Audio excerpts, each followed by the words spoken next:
Hey, what's up, everybody? I just finished a great little book on evolution called Explaining Life Through Evolution by Prosanta Chakrabarty. Prosanta is a scientist who mainly studies fish, and he's known for his evolution classes he teaches at Louisiana State University. This book is my first time hearing about him, and he's quickly become somebody that I'd like to hear more from in the future. Explaining Life Through Evolution is brand new. It was just published a couple months ago. This book is a general introduction to evolution. Everybody knows about evolution, but not that many people understand some of the finer points of how it works. The nature of the subject makes it ripe for misunderstanding. You mention evolution, and some people just picture Pokemon growing. This book is actually very similar to an idea I had for a book that I would have thought to call Misconceptions About Evolution. This book has a main section dedicated to just this idea. This book is designed to clear up some misunderstandings about what evolution is and how it works.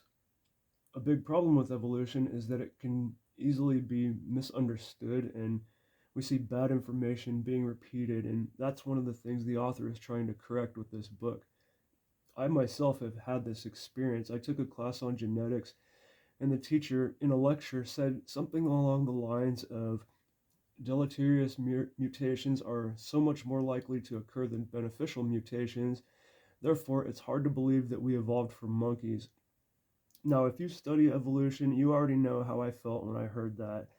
I had to tell him that A, the idea of us evolving from monkeys is a misconception. We share a fairly recent common ancestor with monkeys.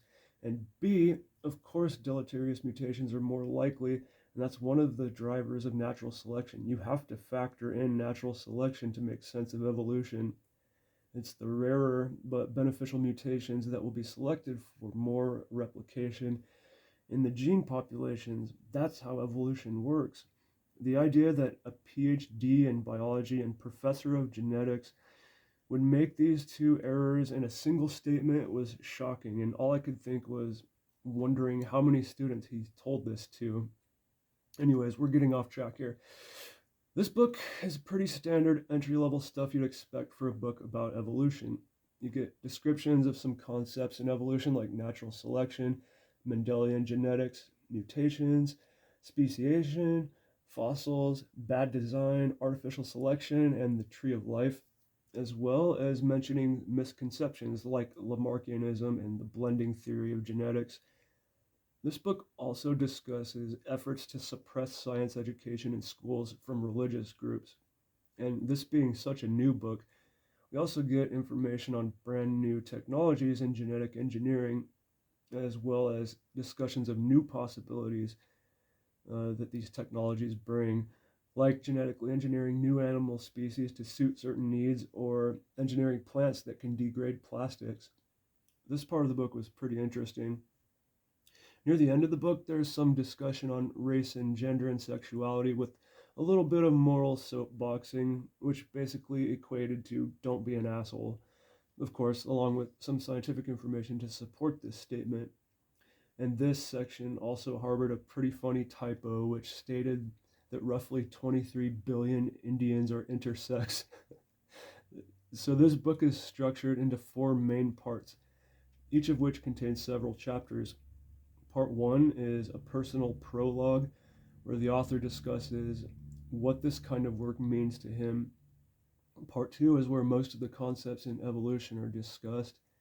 Part three is questions and misconceptions. And part four is understanding why evolution matters. Each of these sections was a pleasure to read, and even if it did kind of seem like a reshuffling of other books I've read, I'm thinking of books like Your Inner Fish by Neil Shubin, Why Evolution is True by Jerry Coyne, and The Greatest Show on Earth by Richard Dawkins. I really enjoyed each of those and would recommend them all, as well as Explaining Life Through Evolution by Prosanta Chakrabarty. Side note, The Greatest Show on Earth by Richard Dawkins is one of my favorite books of all time. So when you're reading Explaining Life Through Evolution, you're going to want to keep your phone close by because you'll want to be looking up things as you read about transitional species between dinosaurs and birds and between fish and mammals. You'll be happy to know that, like any good science book, this one comes fully backed with references and further reading, as well as a glossary. Throughout the book, we also get illustrations and pictures, which is nice. And this book does something strange. There's a section in the middle of 12 pages of color photos and illustrations, but they're the same pictures that we've already seen in black and white elsewhere in the book.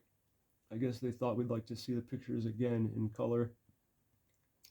And this book was written for the general public. If you're looking for something more in depth and more on the academic side, you want Evolution by Carl Zimmer. When you read a book like Explaining Life Through Evolution, you're probably going to experience a sense of wonder, similar to what a cosmologist may feel when they look up at the stars, or what a historian feels when they read about ancient civilizations. Just to understand that these things are not products of the imagination, but things that actually happened and existed, can be humbling and fill a person with wonder. It can provide that wow factor that I look for in books. And to learn something about where we come from and how we got to be the way we are is just fascinating. I'd recommend anyone read this book. Not counting the notes and the extra stuff, it's only 160 pages. Well, I'm going to go start another book right now. Thank you for watching this video. I hope you found it informative. And if this is the type of subject that you'd like to know more about, this book is a good place to start. I highly recommend you check out Explaining Life Through Evolution by Prosanta Chakrabarty.